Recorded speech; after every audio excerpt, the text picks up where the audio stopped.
এই দারুণ বৃষ্টির দিনে আর বিকেলে বসে স্ন্যাক্স খেতে কার না ভালো লাগে। তাই চটজলদি ঘরোয়া উপকরণ দিয়েই আপনাদের আজ বানিয়ে দেখাবো সুস্বাদু মোগলাইয়ের রেসিপিটি। তাই আর বেশি কথা না বলে শুরু করা যাক। মোগলাই বানাবো আর তার সাথে আলুর তরকারি থাকবে না, তা কি হয়? সেই জন্য চটপট আমি দুটো আলু নিয়ে প্রেসারে সেদ্ধ বসিয়ে দিলাম। 3টে সিটি দিয়েই নামিয়ে নেব অর্ধেক সেদ্ধ অবস্থায়। আলু অর্ধেক সেদ্ধ হতে হতে এইদিকে আলুর তরকারি বানানোর জন্য আমি মশলা রেডি করে নিচ্ছি। প্রথমে আমি একটা পেঁয়াজ নিয়ে নিয়েছি, সেটাকে খোসা ছাড়িয়ে 4 টুকরো করে নিলাম। আর নিয়ে নিয়েছি 4টে কাঁচা লঙ্কা। এখানে আপনারা যেমন ঝাল পছন্দ করেন সেই অনুযায়ী ঝাল নিতে পারেন।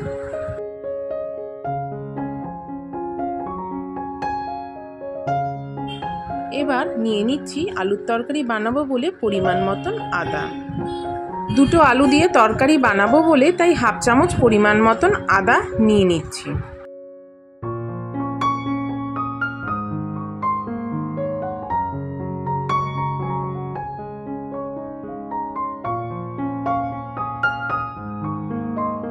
আর 6 থেকে 7 কোয়া রসুন নিয়ে নিচ্ছি। এবার পেঁয়াজ, আদা, রসুন আর লঙ্কার পেস্ট বানিয়ে নেব।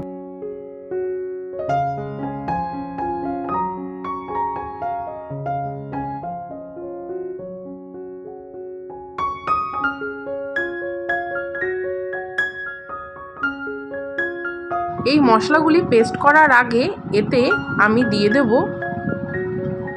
1.5 চা চামচ কাশ্মীরি লঙ্কার গুঁড়ো।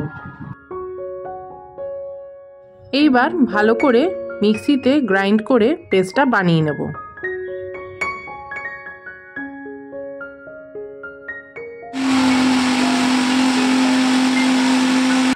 এইদিকে আলুও সেদ্ধ হয়ে গেছে। এবার আলুর খোসাগুলো আমি ছাড়িয়ে নিচ্ছি। আলু কিন্তু মাথায় রাখতে হবে অর্ধ সেদ্ধ অবস্থায় কিন্তু নামাতে হবে, বেশি সেদ্ধ হয়ে গেলে গলে যাবে। এবার এটাকে আমি কেটে নিচ্ছি। যেরকমভাবে দোকানে মোগলাইয়ের সাথে আলুর তরকারি দেয় ঠিক সেই রকম ভাবেই আলুগুলোকে কেটে নেব। আলুগুলো খুব সুন্দরভাবে কাটা হয়ে গেছে। এবার আমি আলুর তরকারি রান্না করার জন্য গ্যাস ওভেনে কড়াই বসিয়ে গ্যাস ধরিয়ে দেব। তারপর এতে দিয়ে দেব পরিমাণ মতন সর্ষের তেল। এই আলুর তরকারিতে যে মশলা দেব সেটাও মিক্সিতে ভালোভাবে পেস্ট হয়ে গেছে। দেখো কি সুন্দর পেস্টটা তৈরি হয়ে গেছে পরিমাণ মতন। এখানে আমি যেভাবে মোগলাই বানানোর রেসিপিটি দেখাচ্ছি আপনারাও হুবহু একই রকমভাবে করুন। দেখুন দোকানের থেকে কোনো অংশে স্বাদ কম হবে না। যেমন দোকানে মোগলাই খান, আপনার হাতে বানানো মোগলাইয়ের স্বাদও একই রকমই হবে। এবার আমি পরিমাণ মতন লবণ দিয়ে দিলাম। এদিকে কড়াইয়ের তেলও প্রায় গরম হয়ে আসছে। এবার সেই বাটিতেই দিয়ে দেব 1/2 চা চামচ হলুদের গুঁড়ো।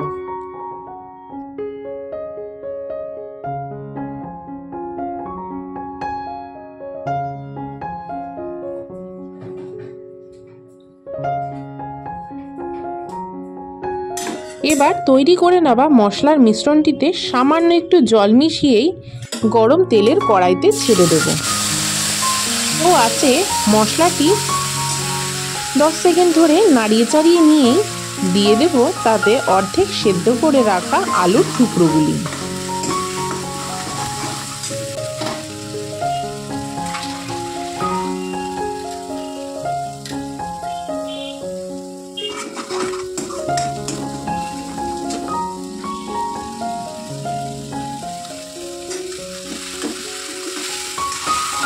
এইবারে আলুর টুকরোগুলো ভালো করে মশলার সাথে নাড়িয়ে চাড়িয়ে কষিয়ে নেব যতক্ষণ না মশলার গা দিয়ে তেল ছাড়তে শুরু করে।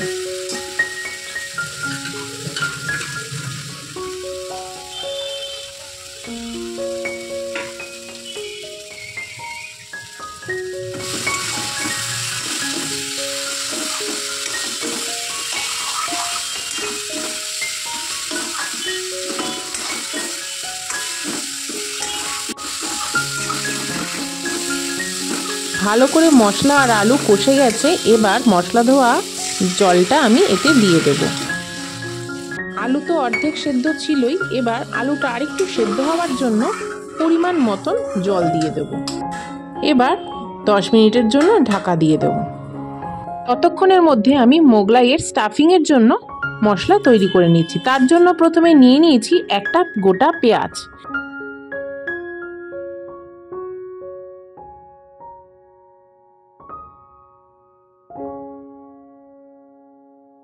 আর নিয়ে নিয়েছি হাফ চা চামচ পরিমাণ আদা।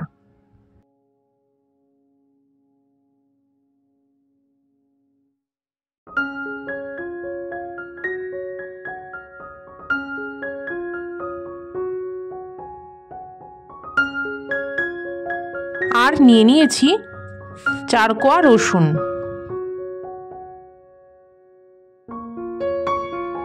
এবার এইগুলোরও একটি পেস্ট তৈরি করে নেব।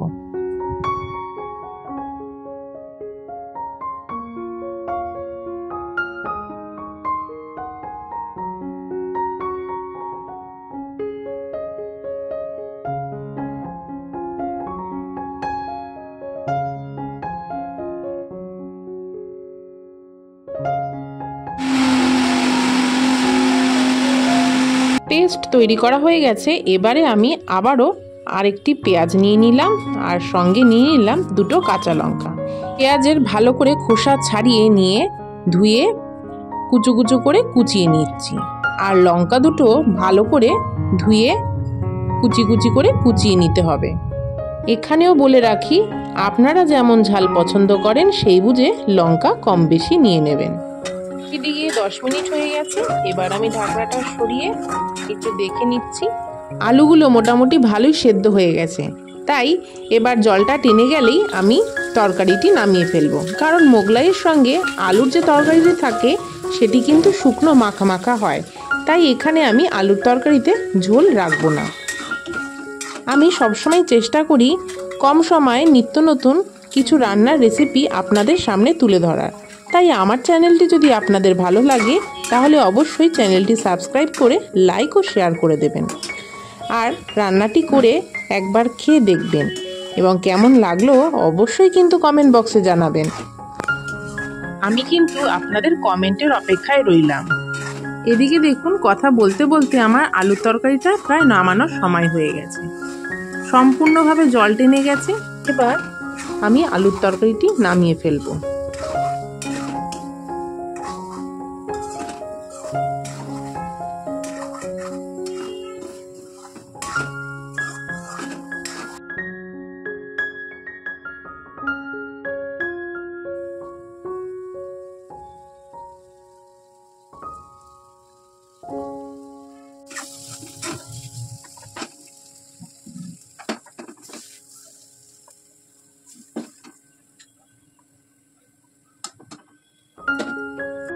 এবার আমি 1.5 খানা টোস্ট বিস্কুট নিয়ে নিয়েছি।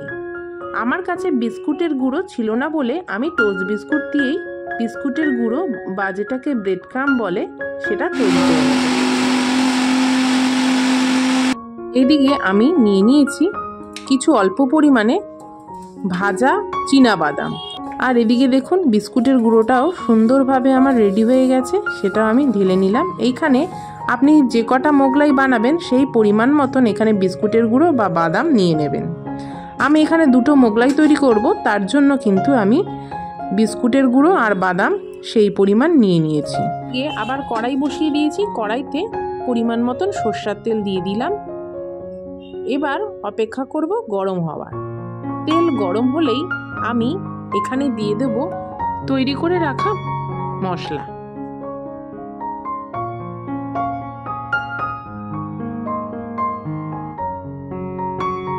কড়াইয়ের তেলও বেশ ভালোই গরম হয়ে গেছে, ধোঁয়া ছাড়তে শুরু করে দিয়েছে। এবার আমি এতে মশলা দিয়ে দেব।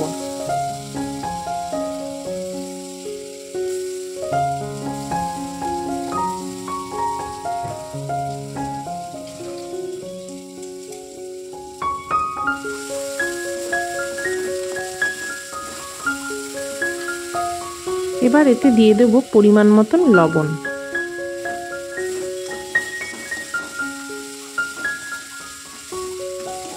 আর দেব পরিমাণ মতন হলুদের গুঁড়ো।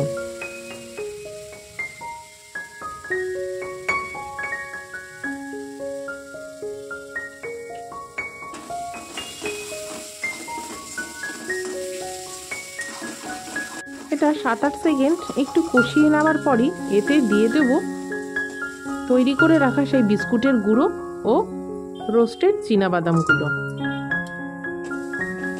এই সময় গ্যাসের ফ্লেমটা লোতে রেখে সমস্ত মিশ্রণটিকে 2-3 মিনিট ধরে ভালো করে কষিয়ে নেব।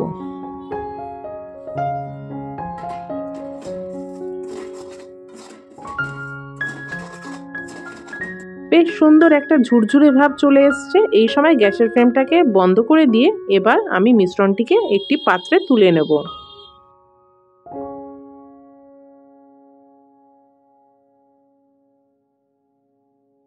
এইবার মোগলাই বানানোর জন্য আমি 1 বাটি ময়দা নিয়ে নেব। এবার তাতে দিয়ে দেব পরিমাণ মতন লবণ আর দিয়ে দেব পরিমাণ মতন চিনি।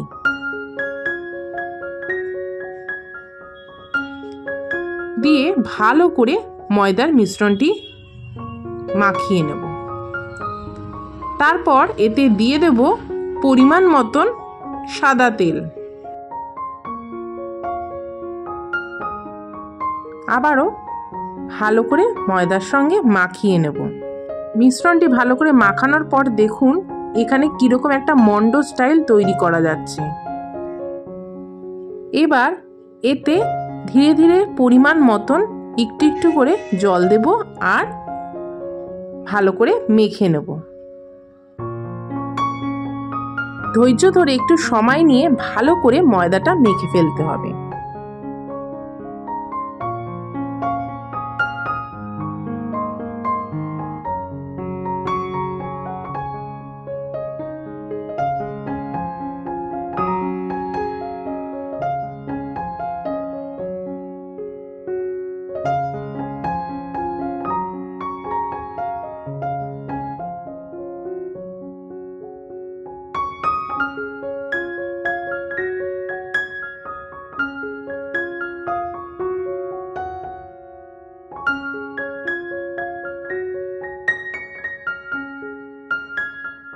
নরম করে ময়দাটা মাখা হয়ে গেলে এটিকে আধ ঘন্টার জন্য ঢেকে রাখলে ভালো হয়।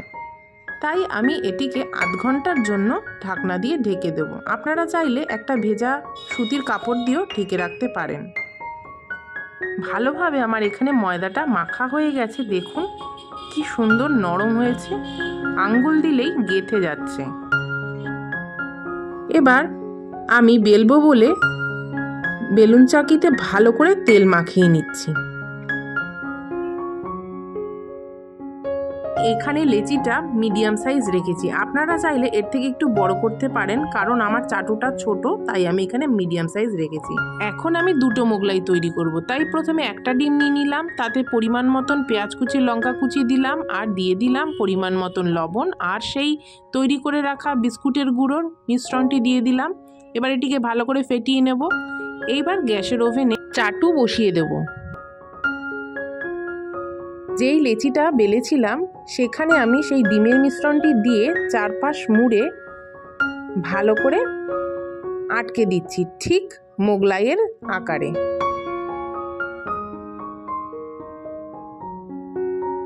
এবার চাটুতে পরিমাণ মতন সাদা তেল দিয়ে নিলাম। এবার চারপাশে ঘুরিয়ে নেব তেলটা ভালো গরম হয়ে গেছে। এবার সেই মোগলাইটা আমি ছেড়ে দিলাম। এই সময় কিন্তু গ্যাসের আঁচটা একেবারে লোতে রাখতে হবে। মোটামুটি ভাজা হয়ে গেছে। এবার অন্য পিঠে উল্টে দেব।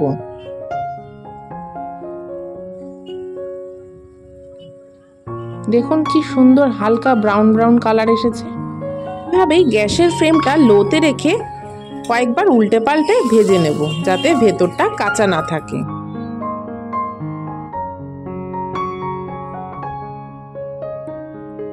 উল্টে পাল্টে খুব ভালোভাবেই এটি সুন্দর করে ভাজা হয়ে গেছে।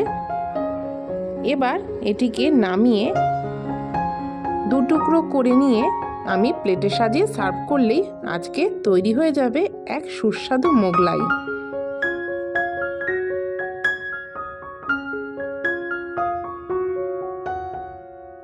আর দেরি কেন, আপনারাও চটপট বানিয়ে ফেলুন মোগলাইয়ের এই অসাধারণ রেসিপিটি। আমি এখানে নিয়ে নিয়েছি 2 ধরনের সস, সাথে পেঁয়াজ আর একটা কাঁচা লঙ্কা। উফ, এই বৃষ্টির দিনে যেন জমে যাবে।